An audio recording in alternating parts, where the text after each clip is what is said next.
Aujourd'hui, je vous propose de découvrir une profession qu'on ne connaît pas forcément bien et pourtant indispensable au secteur culturel, la profession d'agent artistique. Guillaume Demeur, bien sûr, vous allez nous expliquer ce qu'est un agent artistique, mais tout d'abord, je voudrais que vous nous disiez pourquoi vous avez baptisé votre agence l'usine à forme. L'idée est double en fait. À la fois, ça fait référence aux formes qu'on peut imaginer dans l'art. L'usine, c'est une petite référence à Andy Warhol et sa fameuse factory à New York.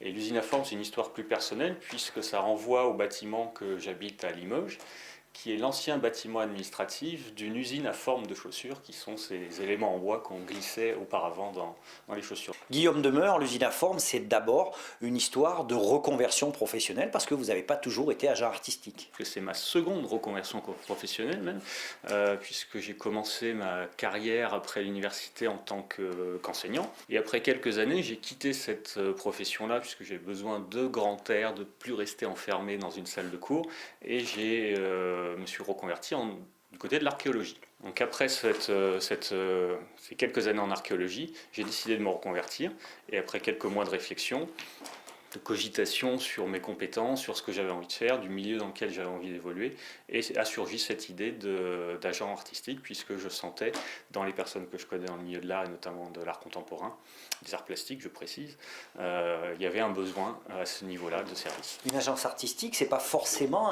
une entreprise comme les autres. Comment avez-vous abordé cette création? Comment vous vous êtes entouré peut-être? Comment avez-vous été aidé par les acteurs du territoire? Alors une agence artistique, ça reste une entreprise, dans un domaine d'activité qui sort un petit peu de l'ordinaire, mais c'est aussi une entreprise. Donc je me suis posé les mêmes questions que beaucoup d'autres jeunes entrepreneurs.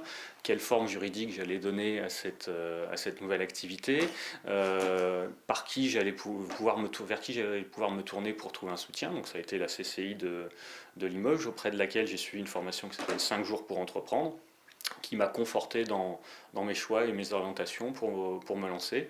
Et la CCI est encore aujourd'hui régulièrement en contact avec moi et bien sûr d'autres entrepreneurs pour des conseils ou du soutien ou du réseautage tout simplement. Il est peut-être un peu tôt pour faire un premier bilan, néanmoins, qu'est-ce que vous tirez de ces premiers mois d'activité, puis quels sont peut-être déjà vos prochains projets, vos prochaines échéances? Ça fait 8 mois d'activité à présent, compte tenu du fait que c'est une activité qui demande du temps à se mettre en route puisqu'on n'a pas de magasin ou qui démarre tout de suite dès l'ouverture, c'est du temps de rencontre des gens, de réseautage, mais déjà au bout de quelques mois d'activité, ce réseautage commence à porter ses fruits. Il y a déjà des projets qui ont été concrétisés, d'autres sont dans les tuyaux. Il y a une exposition à Limoges qui va avoir lieu en collaboration avec la CCI, donc là aussi je mets à profit mes premières rencontres avec les gens de la CCI. Si vous aussi vous aimez l'art et que vous voulez peut-être voir un petit peu à quoi ressemblent les activités de Guillaume Demeur, eh bien je vous invite à vous rendre à la CCI de Limoges jusqu'au 31 mai pour voir cette fameuse exposition.